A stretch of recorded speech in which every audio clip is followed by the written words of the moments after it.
So hi guys, welcome back to my channel. मी doctor दिव्यानी.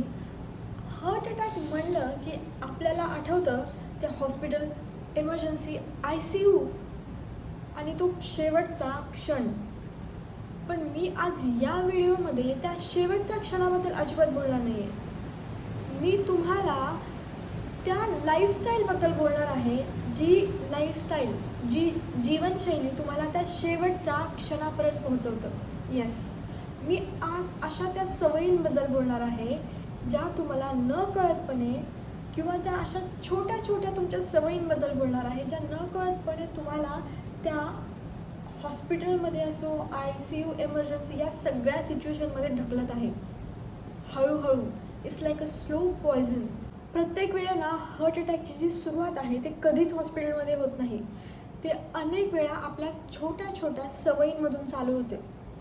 So मी आज तुम्हाला हार्ट अटॅकबद्दल अजिबात बोलणार नाही आहे. मी त्या सवयींबद्दल बोलणार आहे, ज्यामुळे तुम्हाला त्या सवयी तुम्हाला या हार्ट अटॅकसारख्या सिच्युएशनमध्ये ढकलत आहे. बाय द वे, इथून 5 वर्षानंतर जर तुमचं हृदय तुमच्याशी बोलत असेल तर तुम्हाला काय वाटतं? ते तुम्हाला काय म्हणेल? तू माझी खूप काळजी घेतलीस, त्याबद्दल थँक्यू. का तू माझी काळजी घेतलीस नाहीस?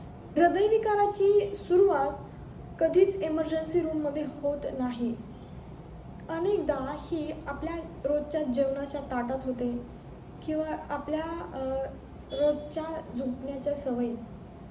किती लेट झोपतो किंवा किती तास झोपतो, किती ताणतणाव, किती आपलं मानसिक ताणतणावात राहतो आपण, किती स्ट्रेस आहे, किती टेन्शन घेतो, किंवा आपली सेडेंटरी लाईफस्टाईल, या सगळ्या गोष्टींचा समावेशसुद्धा यामध्येच होतो. सगळ्यात आधी आपण जे काही खातो, जे आपण जेवण करतो, ते फक्त त्याने पोट भरत नाही, तर ते आपल्या शरीरासाठी रोज एक नवीन पाया तयार करत असतं.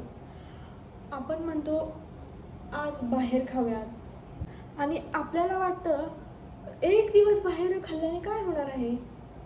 ॲक्च्युली एक दिवस बाहेर खाल्ल्याने काहीच होणार नाही आहे. पण वर्षानुवर्ष, महिन्यानुमहिने जर आपण असंच बाहेरचं खात राहिलो तर 100% आपल्या शरीरावर हळूहळू त्याचा परिणाम होणारच आहे. जसं झाडाला रोज पाणी कमी कमी दिलं तर ते सुकून जातं, तसंच प्रत्येक गोष्टीची नोंद आपलं शरीर करत असतं. दुसरं म्हणजे हालचाल, एक्सरसाइज, व्यायाम. आपलं शरीर हे हालचालीसाठी बनलं आहे. पण आपण काय करतो? फक्त मोबाईल, स्क्रीन टाईम, खुर्चीवर कंटिन्यू बसून राहायचं. आपलं शरीर ना याच्याभोवतीच फिरलेलं आहे.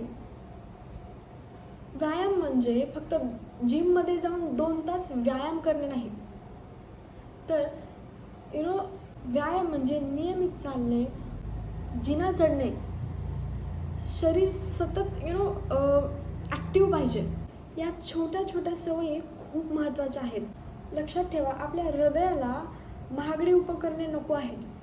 त्याला फक्त या छोट्या छोट्या गोष्टी जास्त महत्त्वाच्या आहेत. एक्सरसाइज करणं, व्यवस्थित जेवण करणं, एक्सेट्रा एक्सेट्रा. आपल्या हृदयाला नियमित हालचाल हवी असते. तिसरं आणि खूप महत्त्वाचं ते म्हणजे झोप. हो, झोप इतकी महत्त्वाची आहे ना. आपलं दिवसभर काम चालू असतं, आपलं शरीर कंटिन्यू काम करत राहतं, आपला मेंदू कार्यरत असतो, आपलं हृदयसुद्धा कार्यरत असतं. पण जेव्हा आपण झोपतो ना, तेव्हा आपलं शरीर झोपत नाही, तर ते सुद्धा रात्रभर कार्यरतच असतं. ते आपल्या दुरुस्तीचं काम करत असतं. दिवसभराचा थकवा कमी करणं, हार्मोन्स संतुलित करणं, दिवसभराचा थकवा कमी करणं, मेंदूचं काम सुरळीत ठेवणं आणि अनेक अशा काही शरीरामधल्या प्रक्रिया सुरळीत ठेवणं, ही झोपेचीच भूमिका आहे. हा आपल्या आयुष्यातला वेळेचा अपव्यय नाही आहे. झोप खूप महत्त्वाची आहे. झोप ना उद्याच्या निरोगी दिवसासाठी केलेली गुंतवणूक असते. सो कधीच असं समजू नका की मी खूप कमी झोपतो, मी कमी झोपते, किंवा माझा वेळ वाया जात आहे. No, never. असं कधीच नसतं. नेक्स्ट पॉईंट जो आहे तो म्हणजे मानसिक ताणतणाव. Tension, stress. आता सगळ्यात आधी मला एक गोष्ट क्लिअर करायची आहे, हार्ट अटॅक फक्त आणि फक्त ताण घेतल्याने किंवा स्ट्रेस, टेन्शन घेतल्याने येत नाही. पण हां, त्याच्यामुळे झोप बिघडू शकते, व्यायाम बिघडू शकतो, आहारसुद्धा बिघडू शकतो. या सगळ्या गोष्टी मिळून आपल्या हृदयाच्या आरोग्यावर परिणाम करतात. सो ताण, तणाव ह्या गोष्टींकडे अजिबात दुर्लक्ष करू नका. सो नेक्स्ट आहे नियमित तपासणी करणे. तुम्ही गाडीची सर्व्हिसिंग करता, तुम्ही मोबाईल दुरुस्त करता, पण तुम्ही किती वेळा स्वतःच्या बॉडीचं चेकअप केलं आहे? तुमच्या शरीराची तपासणी करून घेतली आहे? रक्तदाब, साखर, कोलेस्ट्रॉल या सगळ्या गोष्टींची नियमित तपासणी करणं एक चांगल्या जीवनशैलीचा एक भाग आहे आणि सगळ्यांनी केलीच पाहिजे.